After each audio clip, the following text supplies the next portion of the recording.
உபாகமம் 25ஆம் அதிகாரம். மனிதருக்குள்ளே வழக்குண்டாய் அவர்கள் நியாயம் விசாரிக்கப்பட நியாயஸ்தலத்திலே வந்தால் நியாயாதிபதிகள் நீதிமானை நீதிமான் என்றும் குற்றவாளியை குற்றவாளி என்றும் தீர்க்க கடவர்கள். குற்றவாளி அடிகளுக்கு பாத்திரவானானால் நியாயாதிபதி அவனை கீழே கிடக்க பண்ணி அவன் குற்றத்திற்கு தக்கதாய் தனக்கு முன்பாக கணக்கின்படி அவனை அடிப்பிக்க கடவன். அவனை 40 அடி வரைக்கும் அடிக்கலாம். அவனை அதிலும் அதிகமாய் அடிக்கிறதினால் உன் சகோதரன் உன் கண்களுக்கு முன்பாக நீசனாய் தோன்றுவான். ஆதலால் அவனை அதிகமாய் அடிக்க வேண்டாம். போரடிக்கிற மாட்டை வாய் கட்டாயாக.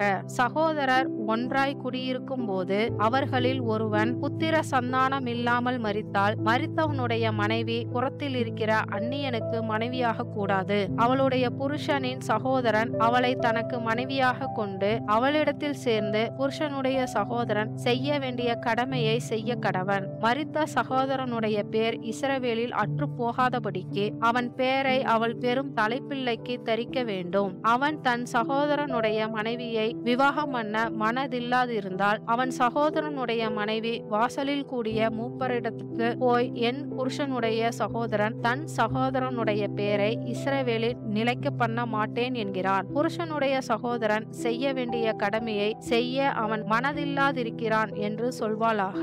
அப்பொழுது அந்த பட்டணத்து மூப்பர் அவனை அழைப்பித்து அவனோட பேசியும் அவன் அவளை விவாகம் பண்ணிக்கொள்ள எனக்கு சம்மதமில்லை என்று பிடிவாதமாய் சொன்னால் அவன் சகோதரனுடைய மனைவி மூப்பரின் கண்களுக்கு முன்பாக அவனிடத்தில் வந்து அவன் காலில் இருக்கிற பாதரட்சையை கலற்றி அவன் முகத்திலே துப்பி தன் சகோதரன் வீட்டை கட்டாதவனுக்கு இப்படியே செய்யப்பட வேண்டும் என்று சொல்ல கடவள். இஸ்ரவேலில் அப்படிப்பட்டவன் வீடு பாதரட்சை கலற்றி போடப்பட்டவன் வீடு எனப்படும். புருஷர் ஒருவரோடொருவர் சண்டை பண்ணி கொண்டிருக்கையில் ஒருவனுடைய மனைவி தன் புருஷனை அடிக்கிறவன் கைக்கு அவனை தப்புவிக்கும்படி வந்து தன் கையை நீட்டி அடிக்கிறவன் மானத்தை பிடித்ததுண்டானால் அவளுடைய கையை தரிக்க கடவாய். உன் கண் அவளுக்கு இறங்க வேண்டாம். உன் பையிலே பெரிதும் சிறிதுமான பலவித நிறைகற்களை வைத்திருக்க வேண்டாம். உன் வீட்டில் பெரிதும் சிறிதுமான பலவித படிகளையும் வைத்திருக்க வேண்டாம். உன் தேவனாகிய கர்த்தர் உனக்கு கொடுக்கும் தேசத்தில் உன் நாட்கள் நீடித்திருக்கும்படி